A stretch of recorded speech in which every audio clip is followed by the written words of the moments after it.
Hey everybody, welcome to today's edition of Haggerty Dog Training's Q&A. It is February 11th. Happy Valentine's Day to everyone and happy February. I hope that wherever you are nice and warm and dry and you're not getting snowed in too much. I know my Florida friends are in very beautiful weather, so I'm not too worried about them not being able to go to the beach because it's too chilly at like a balmy 60 degrees or whatever it is in Florida today. So anyway, there are a couple of questions that I've had come in. Well, hello, Patrick. It's good to see you. It's always nice when my husband watches me on this thing. I am just looking to see. I know somebody had texted me a question earlier. Oh, okay. They are going to just catch the show later, and they're going to ask me privately. There are a few things that I want to go over with you guys today. And a prevailing theme this week has been, I got a text the other night from a friend. I want to get a Husky. Can you find me a breeder? I said, okay, do you know why you want to get a Husky? They're beautiful.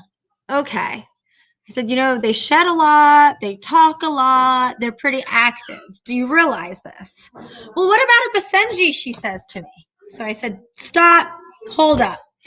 You know, the biggest mistake people make is they get the pretty dog, the beautiful dog, the dog that their neighbor says is the best dog in the world because their neighbor has the best dog in the world. Well, you know what? I have the best kids in the world. That doesn't mean like everybody should get my kids. You know, not every dog is right for every family. So I want to talk to you a little bit about how to find the right breed for your family. Well, hello, John. There you are. I want you all to learn how to decide on the right breed for you. You know, the biggest mistake people make is they go on recommendations. If you go onto any mom's group, you know, I see it all the time on my local mom's group. Oh, I'm trying to get a family dog. And there will be 32 people that have 32 different opinions on which breed that family should get. In the meantime, they're complete strangers. They know nothing about them. And they're making recommendations for active dogs, busy dogs, this dog, that dog, my dog's the best breed in the world. Well, again, that dog doesn't necessarily mean it's the best breed for your neighbor. So where do you begin? Be cautious about going online. And I'm going to get to that in a moment. What you want to do now, I'm going to show my age a little bit. There's something called the Complete Dog Book by the AKC. This is a very old edition. I'm just sort of curious. This is what I had here at work. I know I have my newer ones at home. Okay, so this is the 1972 edition. There are a lot of breeds that are not in here. But if you go online and go to akc.org, you're going to find a plethora of information on breeds. And we're going to talk about breeds and we're going to talk about doodles momentarily, but just stick with me because if I go all over the place, that's my downfall. So I can't go all over the place. So if you want to choose a breed of dog or you want to flip through and find the breed that's right for you, let's say, and I just pulled some books off my shelf, the Corgi, the Beagle. These are some old books. Okay, my favorite, the German Shepherd. Now, this is one of my most favorite breeds of dogs. Does that mean it's the right breed for you? Absolutely not. Now, again, you're going to hear a lot of people say, oh, the best dogs ever, the best dogs ever, the best dogs ever. Yeah, I think they're pretty cool dogs. They're up there. But do you mind the shedding? Do you mind the size? Do you want a dog that's protective? Maybe you want a nice, mellow, quiet dog. Maybe you don't want a dog that's patrolling your house, patrolling your property, patrolling your house, patrolling your property. Okay, just because they're really smart dogs doesn't mean it's the right dog for you. So what you need to do is you really need to research. Now, what's a great way to research? Yes, read. However, and this goes for all breeds, you have to remember that a lot of people that write about specific breeds, hey, Melanie, thanks for joining us. You have to remember that a lot of people that write about specific breeds, like, for example, now here's an older Beagle book from 1971, new edition by Noted Beaglers. This was written by people who love the breed. They're probably not going to tell you about the housebreaking problems that beagles have. If they hunt with their beagles, they love what we call beagle music, but you may not want to hear your beagle music at 3 o'clock in the morning, 6 o'clock in the morning, 10 o'clock at night. So you have to remember that most often The books that are written about specific breeds are written by people who, a lot of times, not always, see the breed through rose-colored glasses. You also have to remember that these are people who breed their breeds very deliberately, specifically, with a purpose, and always have the healthiest of dogs, the dogs with the best of temperaments.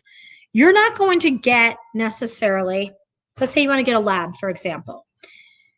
You could get a lab off of Craigslist, off the internet, and they're going to be filled with health problems. They're going to be a super active dog, but they're going to be cheaper. But if you get a great Labrador Retriever from, let's say, Debbie K, who has beautiful Labradors, and that's where my daughter will get her next dog, they're not these frenetic, hyperactive, crazy dogs. And that's because Debbie takes great care in breeding her dogs properly. So you have to remember that breeders are breeding the proper dog. And if you're just randomly searching online, you're not necessarily going to get a dog that's true to the temperament. So how do you find these good breeders? They are harder and harder to find every day. I have had trouble finding good breeders, and I know where to look. My recommendation is, let's say you find a breed you like. Go to the parent club's website. What's the parent club? The parent club is sanctioned by the American Kennel Club. They are the club of reputable breeders, people who show their dogs, people who handle their dogs, that breed of dog.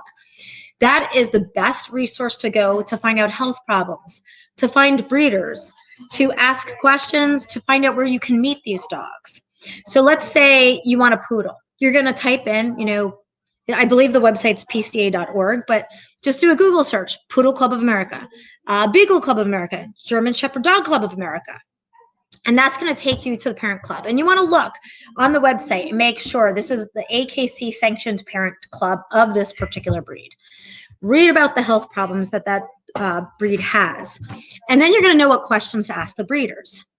Now, there was a time where you used to be able to access the parent club, get a whole list of breeders, and start calling them. It's not as easy as that once was, but you're going to have to call a lot of people. And if you get somebody on the phone that's not able to help you and not necessarily willing to help you, then, ask them for a referral. Can I get somebody else? And do you know somebody else that might have puppies?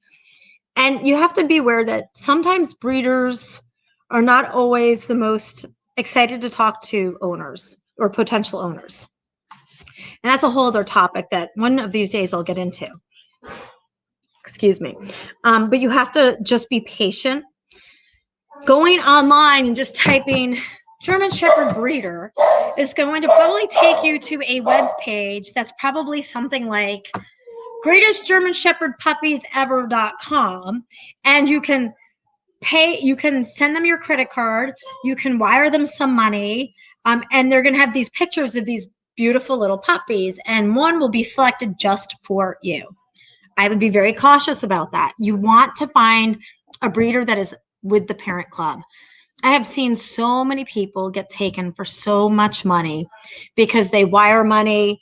They're told that, the puppy is going to be delivered, and they have these pictures. They'll have pictures of show dogs that don't even belong to the breeder, that they'll steal from good breeders' websites.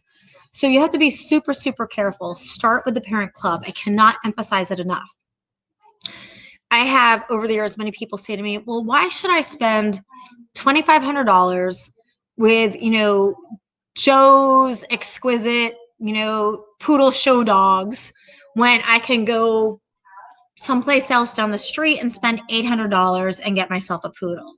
Well, I'll tell you why. Because Champion Joe breeder of exquisite champion poodles breeds for health, breeds for temperament, watches their puppies, makes sure that their dogs are healthy, does all of the health clearances and the testing before they even consider breeding the dog.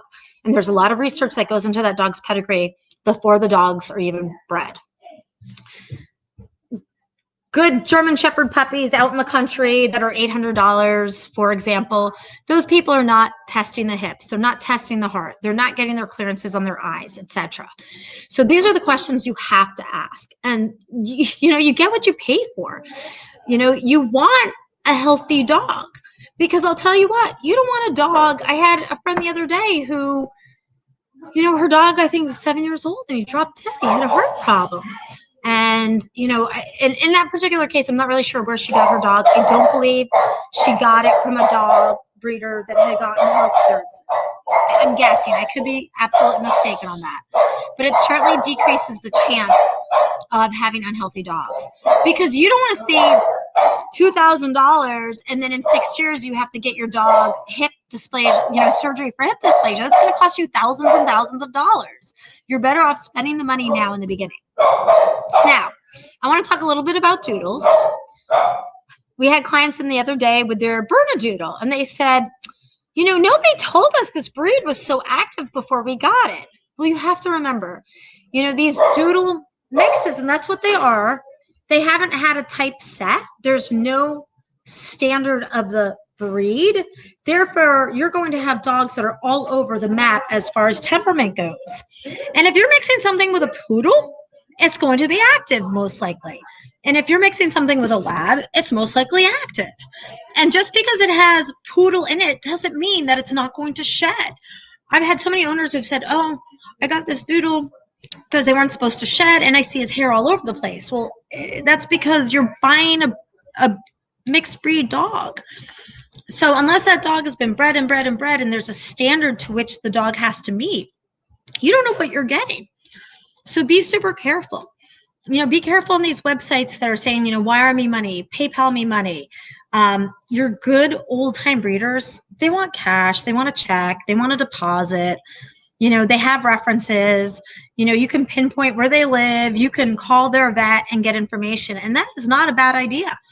Find out who's doing the health checks on these puppies before you pick up the puppy. You want to meet the parents. So just keep those things in mind. It's super important. Spend a little bit of money and a little bit of research, and it will go a long, long way. Now, I'm just going to digress for a second because I know John has a question. In the past, you have said that everyone thinks their dog will protect them. How do you know if they really would? As you know, my childhood dog, Lady, was a German Shepherd. I remember Lady very well. I remember your dad coming over and trying to get her to respond accordingly, and she just did not have it in her to protect. I currently have a 6-year-old German Shepherd who only barks and growls when someone is on our property. Is this an indication that when push comes to shove, he would protect us if need be? Or do I need to hire a trainer to train for protection? I'm guessing is the rest of your question. Yeah, you don't ever really know. If you really want the dog to protect you, and actually go up on a person and attack them, you do need to train it. It's not to say that you won't have a dog that'll naturally do it, but you want a dog that's like that, you kind of want to have a little bit more control over. I do remember Lady, and she was a very sweet dog. And granted, we were little kids, so if my dad said she didn't have it in her, I believe that. And yeah, my German Shepherd one night, I had some guy banging on my door at midnight, banging away on the door, and my German Shepherd didn't even notice someone was at the door. But if there's 6 deer in my backyard, she's ready to jump out the window and chase them down. So you never really know. And I remember having this conversation with my dad many years ago. It was when Nicole Simpson was murdered. And, a lot of people made a lot of the Akita, and, the Akita would have attacked the perpetrator if it wasn't OJ. And, there was this whole debate, and I don't even want to get into, the guilt or the not guilt or whatever it was. But I remember my dad saying, the dog actually understand hacking to death. Maybe he ran away and was scared. You don't know. Just because it's a protective breed doesn't mean they're always going to do it. I had a lab. She was a lovely lab. She couldn't retrieve for the life of her. She'd go get it. She'd never bring it back. So yes, a lot of times you have to bring those tendencies out in a dog more so. And some dogs are naturally great retrievers, great protection dogs, but it just sort of depends. And you never really 100% know until the time comes to actually do the work. And that's the great thing about breeders and buying a dog from a breeder, is that dog is coming from these lines of, if it's a German Shepherd and it's a working dog, line, they're out there working these dogs in protection and schutzen and tracking and obedience. So these dogs, have this in them because they're bred for that. They're constantly worked. And that goes into the breeding and the pedigree, the line of the dogs. So one thing I want to talk to you about too is I want you guys to keep in mind the red flags of a not so great breeder. A red flag, stay away from Venmoing money to anybody. You want protection. Don't buy a dog far away if you don't have to, unless you're going to go drive and pick it up. And a lot of good breeders, they're going to make you come and get that 8-week-old puppy. They're not going to put the dog in cargo. And that's a whole other topic. But don't pay extra to have the dog hand delivered to your house. We had a lady here about a month or so ago, and she had put a deposit down on a puppy. She paid in full. She wired the money. I mean, who wires money anymore? Like, I don't even know, like, does anybody wire money? And I'm talking about like Western Union wire, where you go to a supermarket and, go to the bank and, you can transfer money via wire through a bank, but I wouldn't just go to the supermarket and blindly fill out a form and wire money, Western Union, to some guy you don't even know. And nobody does business like that. That's a good breeder. They'll take a check. I don't know of a lot of breeders. I don't think they take credit cards unless it's, somebody who maybe owns a boarding kennel too, or somebody who sells, expensive protection trained dogs that are already protection trained. Then they might be set up to take credit cards. But just be very careful who you're handing cash over, especially sight unseen. You want that puppy. Don't pay for a puppy until it's in your hands. I've paid deposits without meeting the puppy, but I would never give off the rest of my money until here is your money, here is my puppy. I mean, you have to do it that way. Otherwise, you're going to get yourself screwed. So on that's, a topic I can go on and on about, and we'll talk about it more in the future. There are two other things I want to discuss. One is when you come to dog training class, whether it's with me or somebody else, it's nice to bring your whole family. However, there's a downside to that. And, I see evidence of it all the time. People say, I want to bring the whole family. I want the kids to know how to handle the dog. What ends up happening is, one, not everybody shows up at every single week's class. Two, nobody really becomes a great handler of the dog. Everybody's sort of piecemeal and mediocre. And I remember I had one family, and I told them not to do it this way, but they didn't listen. They came every week to class. They were in a group class every week, and they had 2 or 3 kids with them. And in that hour session, everybody was getting a turn working the dog, but like nobody was doing a good job, because it was like, okay, here, do it 5 times. And Johnny, you do it 5 times. And Sally, you do it 5 times. And one, they weren't getting the one-on-one attention that they really needed because they were in a group class.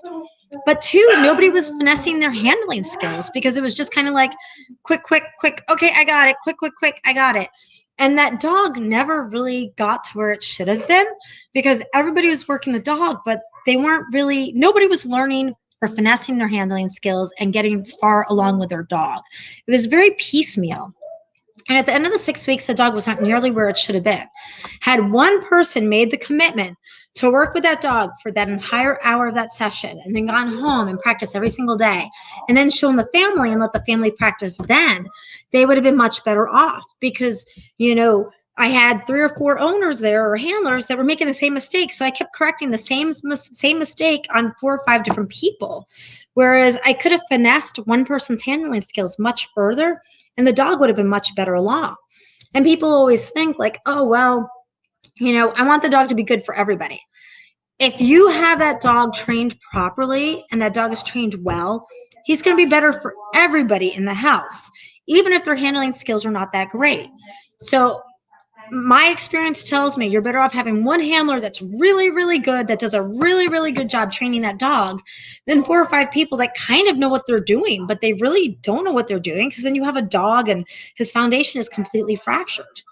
So keep that in mind. Make it one person. Excuse me. One person should be working with that dog day in and day out and coming to dog training class. You're going to get a much better result that way. And then there was one other thing that just left my brain.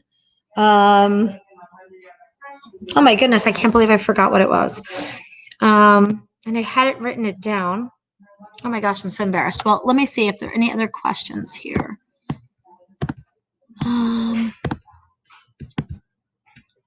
No, I don't have any other questions here. And I'm so sorry. I'm embarrassed. I forget what this other question was that had come up this week about bringing the kids and creating mediocre handler, breeders versus breeders, the red flags. I talked about that. All right. I believe that is it. And we're just about out of time anyway, but I will remember what that other question was. It will definitely come to me this week and I will address it. Oh, wait. I know what it was. I remember now. So there was a question that came up on my one of my dog training organizations forums this morning. And somebody said, I'm going to just paraphrase, but it was someone who was asking, when did they decide to become either an all positive trainer versus a balanced dog trainer? Balanced dog training, loosely translated, loosely defined, is someone who believes in balanced training. They'll correct bad behavior and they'll praise good behavior and they'll set the dog up to succeed. All positives is someone who never tells the dog no, never uses corrections, and ignores bad behavior. They don't use all four quadrants of the learning theory. And I said, my answer was pretty simple. What was my turning point? I can't say that there was ever really a turning point for me because I was raised to be a balanced trainer. And dog training is labor-intensive business and you have to correct bad behavior. It's the most efficient and efficacious way to resolve problems. So I'm going to share this story very briefly. I think I could remember the exact year it was, actually. I think it was 1994, and it was the first APDT conference. And I attended this conference, and it was all about don't tell a dog no, blah, blah, blah, blah. And there was a gentleman there who is a Rottie breeder.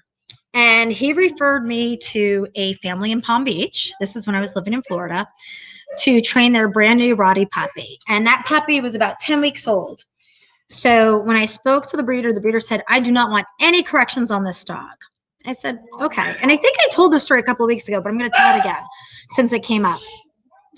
Don't use any corrections on this dog. And I said, okay. Now this couple was a little bit older. They were probably in their late 60s. And they had this lovely little Rottie puppy. And when I go out there, their very first and biggest problem was the puppy was nipping at them. Now, being older people, their skin was tearing. He said, we really need to fix up this problem. And I was like, okay. And I'm thinking to myself, I was so frustrated because I'm thinking to myself, I could solve this problem in about 10 seconds, if that, if I was allowed to correct this dog. I knew I could solve the problem because I've done it before dozens of times. And I said to them, I said, look, we could do it this way, but the breeder doesn't want me to use any corrections on the dog. Yeah, we agree. Don't use any corrections on the dog, blah, blah, blah, blah. So I said, okay. So after an hour of working with this puppy, the nipping got a little bit better, not all that much better. Scheduled the appointment for the next week. And I left there and I thought, this is ridiculous. Like, why can't I just correct this dog and be done with this problem? These people are paying me for my time. I could have done so much more in this hour session with this puppy and these people if I had been allowed to solve that one problem and get started on other issues. The owners called me up before that second lesson and they said, it was too much for us. We couldn't take the nipping anymore. We brought the dog back to the breeder. And I thought to myself, you know what? It's my own fault. I should have listened to my gut. I should have said, no, I'm not going to work with your dog unless you're going to let me do it the way that I know works.